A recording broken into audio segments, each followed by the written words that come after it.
Coming up on News 20 at 5, closing arguments will be made in the hazing case of FAMU's deceased band member Robert Champion. And find out how residents at Havana Heights Apartments are coping with the aftermath of last week's fire. And also, we have the latest stats on the NBA playoffs. News 20 at 5 starts right now.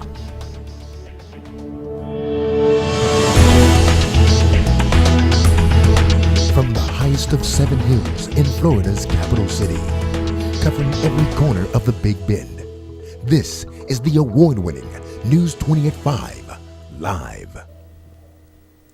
Good afternoon and welcome to a special edition of News 20 at 5. I'm Donovan Long. And I'm Ayana Young. City Commissioner Scott Maddox announced Thursday that he will run for Leon County Superintendent in 2016. Maddox says that it is time to put the kids first. Maddox wants to restore public trust in the superintendent's office with transparency and accountability. Now, City Commissioner Scott Maddox announces his run for superintendent in a time where the current superintendent has been under FBI investigation. Erica Miles is live in the newsroom with more details. Erica.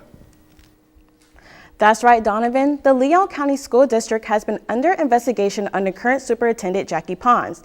An FBI investigation into Leon County schools involves allegation of theft and other illegal acts related to federally funded programs. Now, at this time, it is unknown if Pons will run for another term, but if he does, he will run against Maddox and potentially others. Thanks. Back to you guys at the desk. Erica, thank you. Now, the state and the defense are making closing arguments in the case of Robert Champion, who was killed during a hazing ritual after the Florida Classic game in 2011. Benjamin McNamee, Aaron Golson, and Darrell Colonel were the final 3 defendants charged in the death of Champion. If they are convicted, they can face up to 15 years in prison. Meanwhile, a destructive fire happened last week at the Havana Heights Apartments. Although there were no deaths, some residents feel more could have been done to prevent it. Multimedia journalist Ayana Young has the story. The fire was located in Building E at the Havana Heights Apartments. There were no fatalities, but Red Cross officials say 8 families lost all their belongings and have been temporarily staying at motels. Brittany Hall, a former resident of Building E, says this fire could have been prevented. If they would listen to us instead of always talking about a work order. And the lady who unit burnt down, I think she previously went to them and told them about her socket caught a fire or something like that previously, and now that happened. But I'm mad. I need somewhere to stay. We tried speaking with the manager of the apartments, but she declined to comment. Gadsden County Sheriff's Department's Public Information Officer, Ulysses Jenkins, did not want to go on camera, but says the fire was electrical.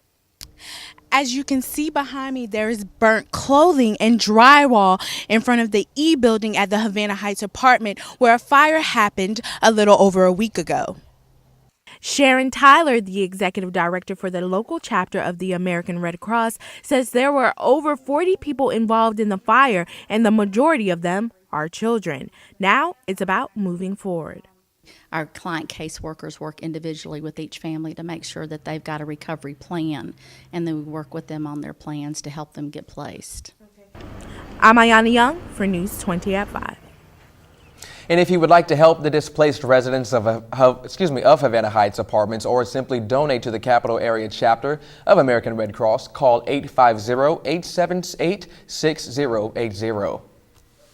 And coming up on News 20 at 5, find out why classes were canceled at Valdosta State University. We have all that and more coming up. Stay tuned. You're watching News 20 at 5.